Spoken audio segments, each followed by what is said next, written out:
aller voir un concert? Oui. Non.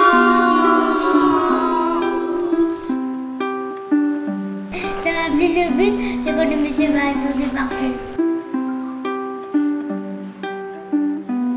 Vous connaissiez la guitare? Vous avez déjà joué d'un instrument? Oui.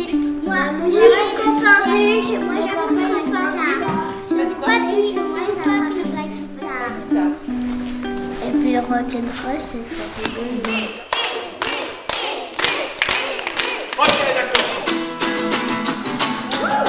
Dans le cadre actuel du protocole sanitaire renforcé, c'est une vraie richesse de pouvoir quand même accueillir des artistes au sein de notre école. D'habitude, on organise des spectacles jeunes publics au Moulin, et là, c'est l'idée d'organiser des spectacles jeunes publics dans les écoles. L'histoire, elle commence là où tu l'as fait naître. Si ça commence dans ta chambre, là, c'est super. Si ça commence dans ta classe, c'est super. Et si ça commence dans ta salle de psychomotricité, c'est super aussi.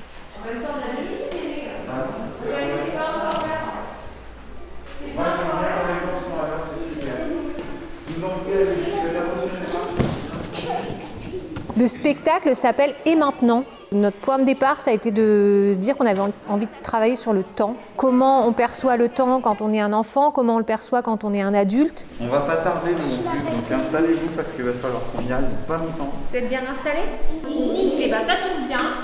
Une petite chanson vite fait et après vous, c'est parti. Alors ce projet qui s'appelle Tournée École est un projet que nous avons imaginé en cette période de crise sanitaire, pour permettre aux artistes et aux enfants de retrouver le chemin du spectacle vivant. Choisissez ou bien piquez pour que jamais tous les gens d'elle ne puissent se lasser.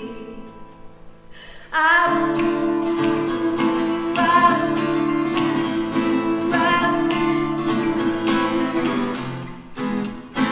L'un des objectifs, c'est de faire rentrer le spectacle au sein des écoles.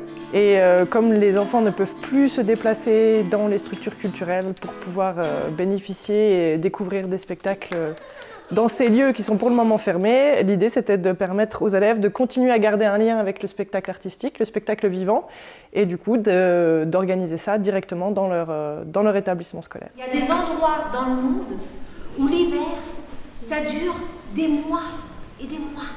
On a pour habitude plutôt de se déplacer à l'extérieur pour aller voir des spectacles, de manière à proposer aux enfants un lieu différent et un lieu culturel.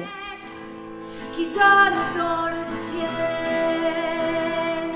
j'entends la chanson des oiseaux qui s'en reviennent.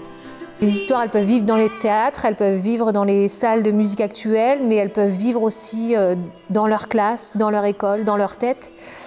Et je dirais qu'en ce moment, c'est hyper important qu'on puisse s'appuyer sur l'imaginaire, et l'imaginaire n'importe où, parce que ça permet de s'évader.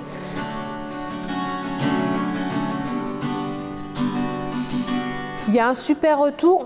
En fait, j'ai l'impression que ça fait un peu de bien, même beaucoup de bien à tout le monde et aux enfants. Mais en tout cas, on est vraiment ravis, nous les enseignantes, que le Moulin de Brennan nous ait proposé ce projet. C'est une vraie richesse pour les enfants parce que ça développe l'enfant spectateur, ça développe leur imagination. C'est une vraie ouverture culturelle et c'est une vraie richesse pour l'école. Je ne rentrerai pas tard, peu de temps.